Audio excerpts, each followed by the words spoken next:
এইবার আদর করো আমাকে। ইস, শখ কত! দেবরের আদর পেতে চাইছে কি লুচু মেরে বাবা।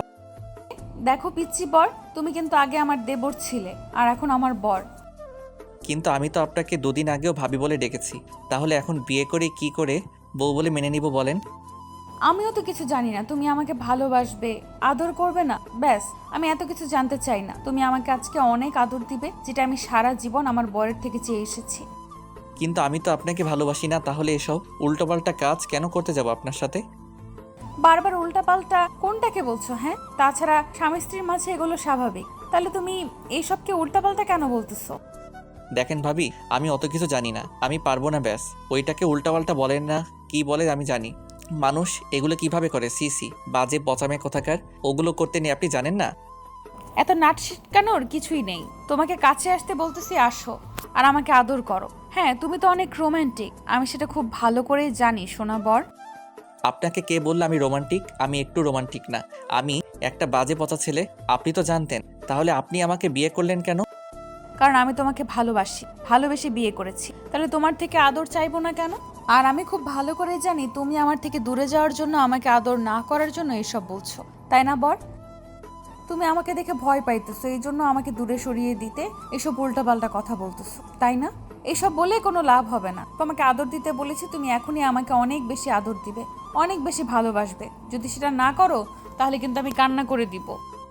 কিন্তু ভাবি, আমি তো আপনাকে ভালোবাসি না, তাছাড়া বউ হিসেবে মানি না, বিয়েটাই করতে চাইছিলাম না। তাহলে আপনি জোর করে আমাকে দিয়ে আদর করাবেন কেন? আমি তো আপনাকে বিয়ে করতে চাইনি, তাহলে আপনি বিয়েটা কেন করলেন? আপনি তো জানতেন আমি আপনাকে ভালোবাসতে পারবো না, তারপরও এরকম বিয়ে করে কেন পাগলামি করতেছেন বলেন? বিয়ে আমিও তোমাকে করতে চাইছিলাম না, কিন্তু এই পিচ্চি বরটাকে বিয়ে না করলে কাকে করব? হ্যাঁ, আর তোমার ভাইয়া আমাদের ছেড়ে চলে গেছে, সেটার জন্য কি আমি সারা জীবন এইভাবে থাকবো বলো? আমি তো একটা মেয়ে, তাই না? আমি তো 6টা মাস তোমার ভাইয়াকে ছাড়া আছি। আমার মধ্যে কেমন হয়, কি হয়, আমি সেটা তোমাকে বলে বোঝাতে পারবো না। ভাবি, আপনি না ভাইয়াকে ভালোবাসতেন, তাহলে এখন আবার আমাকে ভালোবাসলেন কি করে? আমি আপনার কাণ্ড দেখে অবাক হয়ে যাচ্ছি। আমি আপনাকে ভালোবাসতে পারবো না, আর আদরও করতে পারবো না। আমি তো আপনাকে বলে দিয়েছিলাম আমি বিয়েটা করতে পারবো না, তাহলে আপনি আমাকে কেন বিয়ে করলেন? জিসান, তুমি খুব ভালো করেই জানো তোমার আব্বু আম্মু আমাকে কত পছন্দ করে, কত বেশি ভালোবাসে। মেয়ে ভাবে আমাকে।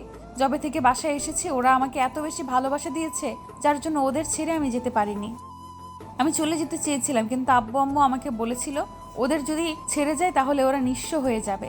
এখন বলো, যারা আমাকে এত বেশি ভালোবাসে তাদের আমি কি করে ছেড়ে যাই? আপনি তো এখানে এমনিতে থাকলেই পারতেন, তাহলে আমাকে বিয়েটা করার কি দরকার ছিল? আপনি জানতেন না আমি আপনাকে ভাবি বলে ডাকি, আর আমি আপনার দেবর হই। দেবরকে বিয়ে করলে কি করে? আপনি বুঝতে পারতেছেন না? আপনি তো ভাইয়াকে ভালোবাসতেন, তাহলে এখন আবার আমাকে বিয়ে করে আমার থেকে ভালোবাসা চাইতেছেন কেন? তুমি বুঝতে পারতেছো না, তুমি বাচ্চাদের মতো কথা বলতেছো কেন বলো? তুমি কিন্তু অনেকটা ম্যাচিওর। একটা মেয়ে কখনো কোনো পরিচয়হীন ভাবে কোনো বাসাতে থাকতে পারে না। তোমার ভাইয়ার পরিচয় এতদিন আমি ছিলাম, কিন্তু এখন তো তোমার ভাইয়ার নেই, তাহলে আমি কার পরিচয় থাকবো বলো?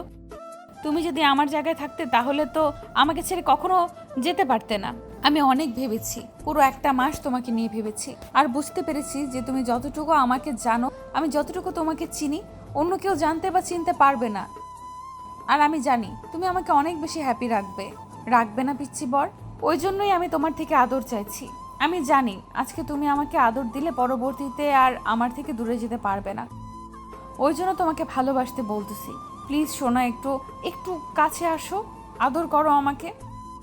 ভাবি, আমার দ্বারা এগুলো সম্ভব না, আমি পারবো না। আমি তো আপনাকে বলেই দিয়েছি আমার দ্বারা আপনার সাথে এগুলো করা সম্ভব না। যেখানে আপনাকে ভাবি বলে ডেকেছি সেখানে কি করে এগুলো করি? আপনি বুঝতে পারতেছেন বিষয়টা? আচ্ছা, তুমি কি আমাকে সময় দিতে বলতেছো? তুমি যদি সময় চাও আমি সময় দিব, তারপরেও তোমার আমাকে ভালোবাসতে হবে, অনেক বেশি আদর দিতে হবে, না হলে কিন্তু আমি সত্যিই কান্নাকাটি করব। এখন বলো, আমাকে কি কান্না করতে হবে?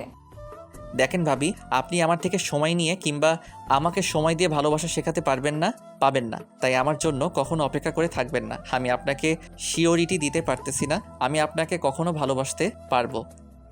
কিন্তু কেন ভালোবাসতে পারবে না? আমি তো সেটাই জানতে চাইতেছি। আমার মধ্যে কি এমন কমতি আছে যার জন্য তুমি আমাকে ভালোবাসতে পারবে না বলো? আমি কি এমন করেছি যার জন্য তুমি আমাকে একটুও ভালোবাসতে পারবে না? জানি না, তবে আপনাকে বলতে আমি বাধ্য নই।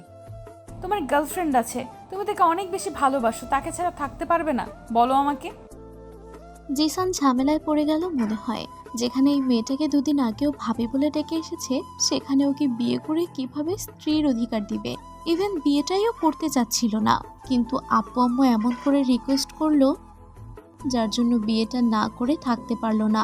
তারপর আর কি, জিসান চুপ করে আছে। এবার রুহি এগিয়ে এসে জিসানের মুখের পাশে হাত রেখে বলতে লাগলো, জিসান, আমি খুব ভালো করে জানি তোমার কোনো গার্লফ্রেন্ড নেই, তাহলে তুমি আমাকে কেন ভালোবাসতে পারবে না? একটাবার আমাকে আদর করে দেখো, দেখবে তোমার অনেক ভালো লাগবে। আমি কতদিন যাবত এরকম একা থাকবো বলো? আমারও তো কোনো জীবন সঙ্গিনীর দরকার হবে বলো? আমারও কারো আদর চাই। আমি একটা মেয়ে হয়ে কি করে থাকবো? তার উপর তুমি এখন আমার স্বামী। তুমি যদি আমাকে এমন করে দূরে সরিয়ে দাও, আমি তো নিজেকে কন্ট্রোল করতে পারবো না। হ্যাঁ, আমার গার্লফ্রেন্ড আছে, আর আপনাকে আমি ভালোবাসতে পারবো না ওই জন্যই, কারণ আমার বেবিটাকে আমি অনেক ভালোবাসি। আর এরকমভাবে থাকবেন মানে আপনি তো এতদিন ঠিকই ছিলেন। তাছাড়া আপনার স্বামীর দরকার হলে অন্য কাউকে বিয়ে করতেন, আপনি জানতেন না? এ সম্পর্কে আমি কখনো মেনে নিব না। আমি আপনাকে বিয়ের আগে বলেছিলাম। আর কি বললেন, আপনি নিজেকে কন্ট্রোল করতে পারেন না? ও, বুঝতে পেরেছি। আপনাকে আদর করার জন্য কাউকে চাইতো, ওই জন্য আপনি বিয়েটা করেছেন, তাই না? দেখো জিসান, এটা তোমার কাছে হাস্যকর মনে হলেও এটাই স্বাভাবিক। একটা মেয়ে সারা জীবন কখনো একা থাকতে পারে না, তার একটা সঙ্গিনীর প্রয়োজন হয় তাকে সুখে রাখার জন্য। তাহলে তুমি আমার জন্য এতটুকু কেন করতে পারবে না? আচ্ছা, তুমি একটু ভালোভাবে দেখে বলো, আজকে কি আমাকে তোমার বউয়ের মতো মনে হচ্ছে না বলো? আমি তোমার থেকে কি খুব বেশি বয়সে বড়? আমি দেখতে খারাপ? আমার মধ্যে এমন কিছুর কমতি আছে যেটা তুমি তোমার বউয়ের মধ্যে দেখতে চাইছিলে? বলো আমাকে। আমি তো আপনাকে বলে দিয়েছি, আপনাকে মানতে পারবো না। আর ভাইয়ার সাথে আপনার বিয়ে হয়েছিল, সবই হয়েছিল, তাহলে সেখানে আমি কি করে আপনাকে ভালোবাসি বলেন? আপনাকে কি করে আদর করে আপনি কেন পাগলামি করতেছেন? বুঝতে পারেন না একটু? ও, বুঝতে পেরেছি। তোমার আফসোস এটাই হচ্ছে যে তুমি আমাকে ভার্জিন অবস্থায় পাওনি, তাই তো? তাছাড়া তোমার ভাইয়ের সাথে আমার সব হয়েছে। দেখো, এটা কি অস্বাভাবিক কিছু? যেখানে বিয়ের আগে মেয়েরা কত ছেলের সাথে রুম ডেট করে, সেখানে তুমি জেনে শুনে আমাকে বিয়ে করেছো। আমি তোমার ভাবি ছিলাম, কিন্তু এখন তো বউ। এইটা তো অন্য কোনো অন্যায় নয়। তোমার ভাইয়া নেই, সেই জায়গাটা তুমি নিতে পারবে না। আর আমাকে তোমার এত তাড়াতাড়ি ভালোবাসতে হবে না। তুমি চেষ্টা করলে ঠিকই ভালোবাসতে পারবে। এখন পাগলামি না করে আমাকে জড়িয়ে ধরে ঘুমাও, তাহলেই হবে। আমার আদর চাই না এখনই তোমার। জিসান চুপচাপ দাঁড়িয়ে আছে। রুহি বুঝতে পারলো যে জিসান এত সহজে ওকে ভালোবাসবে না, তাই এগিয়ে এসে ওর মুখের পাশে হাত রাখলো। রুহি জিসানের চোখে চোখ রাখতেই জিসান চোখ জোড়া নামিয়ে নিল। তখন রুহি পাগুলো উঁচু করে জিসানের কপালে একটা কিস করে ওকে আলতো করে জড়িয়ে ধরে ওর বুকে মুখ গুজে দিয়ে ফুপিয়ে কান্না করে উঠল আর বলতে লাগলো, প্লিজ বাবু, একটু আদর করো আমাকে। আমি বলতেছি না তোমাকে এত তাড়াতাড়ি মেনে নিতে, কিন্তু একটু জড়িয়ে তো ধরতে পারো। এইটাই আমি তোমার ভালোবাসা ভেবে নিব। তুমি আমাকে রোজ রাতে তোমার বুকে মাথা রেখে একটু ঘুম পাড়িয়ে দিও। আমি আর কিচ্ছু চাই না তোমার থেকে। আমি শান্তিতে ঘুমাতে পারি না যবে থেকে তোমার ভাইয়া আমাকে ছেড়ে চলে গেছে। দেখো, আমি কি চেয়েছিলাম আমার সাথে এমনটা হোক, কিন্তু উপরিওয়ালা আমাদের সাথে যেমনটা করতে চান সেটাই হবে। তাহলে তুমি আমাকে কেন মেনে নিতে পারবে না? আমি খুব ভালো করেই জানি তোমার না আছে কোনো গার্লফ্রেন্ড, না আছে কোনো রিলেশন, আর না তুমি কোনো মেয়েকে পছন্দ করো। তাহলে আমাকে একটু ভালোবাসলে সমস্যা কোথায়? একটু চেষ্টা করে দেখো, ঠিক পারবে। আমি যদি আপনাকে ভালোবাসতে না পারি, তাহলে কি আপনি জোর করে আমাকে ভালোবাসাবেন বলেন? জোর করে শুধু আমার দেহটাই পাবেন, আমার সাথে শারীরিক চাহিদাটা মেটাতে পারবেন, কিন্তু না পাবেন আমার ভালোবাসা। জিসানের এমন দ্বারা কথাতে রুহি ওকে ছেড়ে দিলাম।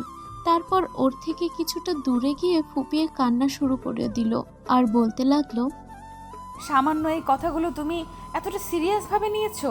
বুঝতে পেরেছি, তোমার মনে আমার জন্য কখনো ভালোবাসার সৃষ্টি হবে না। আচ্ছা ঠিক আছে, আমি না হয় তোমার রক্ষিতা হয়ে এই বাসায় থেকে যাব। অন্তত এইটা তো পরিচয় থাকবে যে তুমি আমার স্বামী। দেখো, আমি আব্বু আম্মুর কথাতে তোমাকে মেনে নেওয়ার চেষ্টা করেছিলাম, না হলে আমিও বিয়েতে রাজি ছিলাম না। তুমি সেইটুকু বোঝার চেষ্টা করলে না, তুমি উল্টো আমাকে বারবার কষ্টই দিয়ে গেলে। আমি ভেবেছিলাম তুমি হয়তো বিয়ের পর সবটা মেনে নেওয়ার চেষ্টা করবে, তাই তোমাকে জোর করেছিলাম যেন তুমি ভয়ে হলেও আমাকে মেনে নেওয়ার চেষ্টা করো। কিন্তু না, তোমার মধ্যে মন বলতে কিছু নেই। আমি কি এতটাই বাজে যে আমাকে একটুও ভালোবাসা যায় না? জিসান এখন আর কোনো কথা বলছে না। রুহি একটা বালিশ আর চাদর নিয়ে নিচে বিছানা করে শুয়ে পড়ল।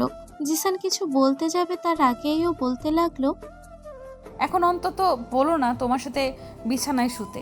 দেখো, তুমি যেখানে আমাকে কখনো মানতেই পারবে না, সেখানে আমি নিজে থেকে তোমাকে একটা টাচও করতে চাই না। তোমার যদি মনে হয় তুমি আমার সাথে থাকবে না, আমাকে কখনো ভালোবাসতে পারবে না সেটা বলে দিও, আমি এখান থেকে অনেক দূরে চলে যাব।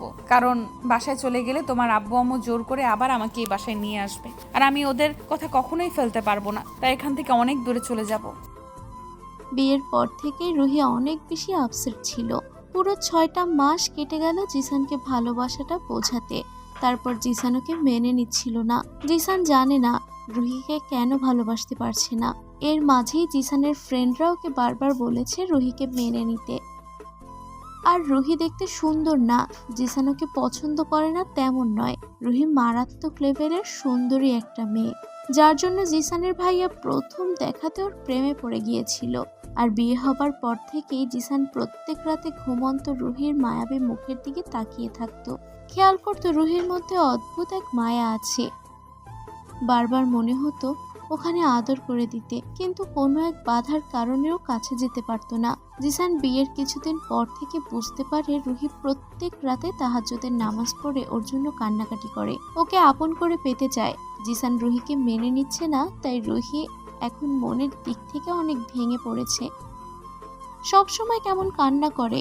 তো প্রতিদিনের মতো আজকেও রুহি বেলকনিতে দাঁড়িয়ে দাঁড়িয়ে ভাবছিল সবার স্বামী স্ত্রীকে কত বেশি ভালোবাসে, আর সেখানে জিসানের ভালোবাসাটা পাওয়া তো দূরে থাক, ও একটাবার বউ বলে ওকে কখনো ডাকেনি।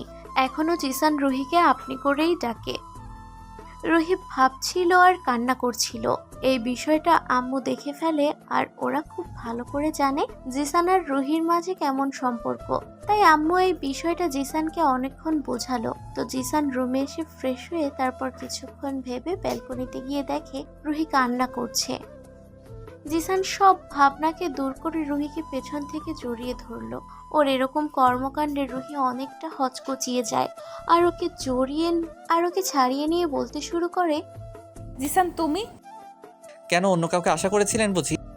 না মানে তুমি তো আমাকে ভালোবাসো না, আর বলেছো কখনো ভালোবাসতে পারবে না, আর আজকে হুটহাট এরকম করে জড়িয়ে ধরলে তাই অবাক লাগতেছে। আগে বলেছিলাম রাগের মাথায়, কিন্তু ভালোবেসে ফেলবো সেটা বুঝতে পারিনি। আর বুঝতে পেরেছি তোমাকে কষ্ট দিয়ে আমার কষ্ট হবে। তুই যখন কান্না করো সেটা আমার বুকে গিয়ে লাগে। তোমার মনে হয় শরীর খারাপ করছে তাই না? ওই জন্যই উল্টাপাল্টা বলছো। কি হয়েছে আমাকে বলো, খুব খারাপ লাগতেছে যার জন্য এরকম বলতেছো? বউকে ভালোবাসি সেটা প্রকাশ করলে বুঝি শরীর খারাপ হয়ে যায়? জানতাম না তো। মানে কি বলতেছো তুমি? আমি বলতেছি আমি আপনাকে ভালোবেসে ফেলেছি। অনেক বুঝিয়েছি নিজেকে যে বউটা আমাকে এত বেশি ভালোবাসে, তাহলে তাকে কষ্ট দিয়ে লাভ কি? এখন থেকে আমি আপনাকে অনেক বেশি ভালোবাসার চেষ্টা করব। প্লিজ কান্নাকাটি করিয়েন না। জিসানের রুহির চোখ জোড়া মুছে দিল। সাথে সাথে রুহি বিদ্যুৎ গতিতে জিসানকে জড়িয়ে ধরে কান্না করতে লাগলো। আর জিসান ওর মাথায় হাত বুলিয়ে দিয়ে বলল, আমার ভাবি বউটা কান্না করলে আমার বুঝি কষ্ট হয় না? প্লিজ আপনি কান্না করবেন না। আমি তো বলছি আর কখনো কষ্ট দিব না। তুমি না আসলে অনেক পচা, খালি আমাকে কষ্ট দাও। এখন একটু আদর করে দিলেই তো আমি আর কান্নাকাটি করি না, তুমি সেটাও বুঝতে পারো না। আদর চাই তাহলে? আচ্ছা, আমার ভাবি বউটাকে আদর করব। এই যে আপনারা এমন করে চেয়ে আছেন কেন? যান এখান থেকে।